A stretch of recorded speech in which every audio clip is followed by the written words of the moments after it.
Hello everyone. आज ठरलं तर मगमध्ये अर्जुनला सायलीशिवाय झोपच येत नाही. अर्जुन लपून छपून निघतो खाली. तेवढ्यात कल्पना, अश्विन, अस्मिता बसलेले असतात. ते म्हणते की अरे अर्जुन तू कुठे निघालास. कल्पना म्हणते. तर अर्जुन म्हणतो की मी माझं उद्या सकाळी मीटिंग आहे ना, तर मी लॅपटॉप ठेवते गाडीमध्ये ठेवून. कल्पना म्हणते हो हो सायली नाही आहे ना. तर अश्विन म्हणतो की अरे पण तुझ्याकडे कपड्याची बॅग आहे, तू उद्या कपडे लावायचे गाडीमध्येच नेऊन ठेवतो काय. तर कल्पना म्हणते की तू सरळ सांग ना, तू रविराज भाऊजीकडे निघाला म्हणून.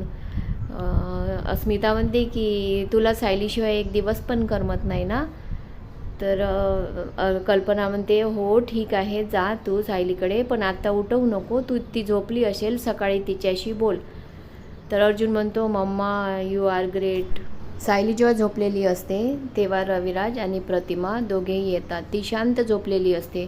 रविराज म्हणतो की बघ ना कशी झोपली आहे, जणू काही असं म्हणतो रविराज आणि चुपचाप राहतो.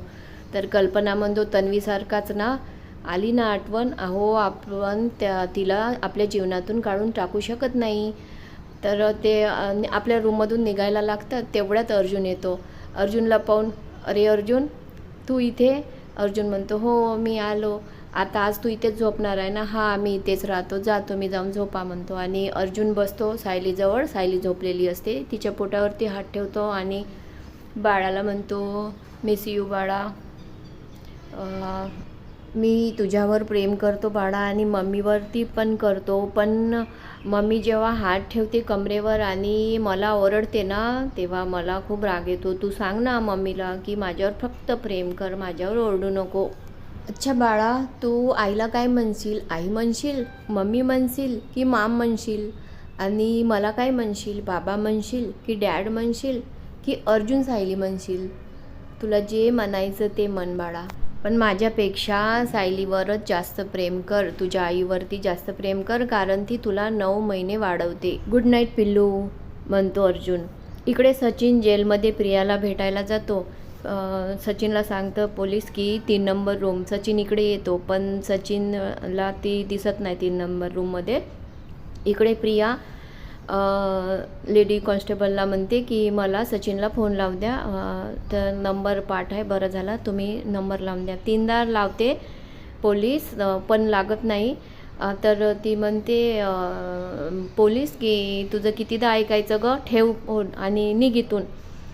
तर ते प्रिया येते इकडे. प्रिया येते तर बघते तर काय, सचिनच उभा आहे तिथे समोर. डायनिंग टेबलवरती सायली, अर्जुन, सुमनताई आणि प्रतिमा जेवण करत असताना कुसुमताईचा फोन येतो हॉस्पिटलमधून. जेवण करत असताना सायली बोलते तर सायलीला खूप मोठा ठसका लागतो. अर्जुन म्हणतो की अगं जेवण करताना बोलतेस कशाला, आणि तो चिडायला लागतो. तर सुमनताई म्हणते की थांब अर्जुन तू थांब. प्रतिमा येतात आणि सायलीच्या पाठीवरती हात फिरवतात आणि फुंकर मारतात तिच्या डोक्यावरती. तर सायलीचा ठसका एकदम जातो आणि सायली शांत होते. आणि सायली म्हणते की प्रतिमा आत्या, तुम्ही माझ्या पाठीवरून हात फिरवल्याबद्दल माझं ठसका गेला आणि मी खूप शांत वाटत आहे मला. आणि तिच्या हाताची पप्पी घेते.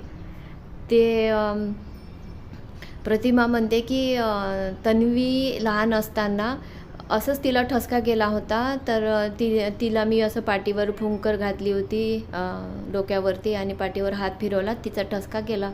तेव्हा ती म्हणाली होती की आई तू जादूगर आहेस ग. सचिन प्रियाशी बोलतो. तिला म्हणतो की माझा डिवोर्स झाला. प्रिया म्हणते की बरंच झालं, ते मूर्ख मुलगी तुझ्या आयुष्यातून निघाली तर. सचिन म्हणतो की काही मूर्ख वगैरे नाही, ती चांगली ॲल्युमिनी मागितली आहे तिने मला. आता मी कुठून एवढे पैसे देऊ?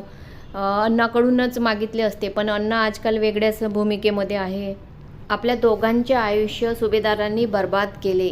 प्रिया म्हणते माझ्याकडे एक बाम आहे, तू फक्त फोडायला तयार हो सुभेदारांकडे जाऊन. सचिन म्हणते कोणता बाम?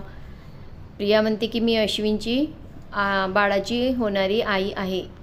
किती फरक पडेल तू जर तिकडे पत्ता करशील तर, सांगशील तर तिकडे.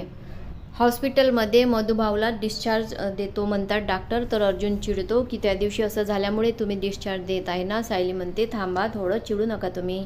डॉक्टर म्हणतात की ते घरी बरे होतील.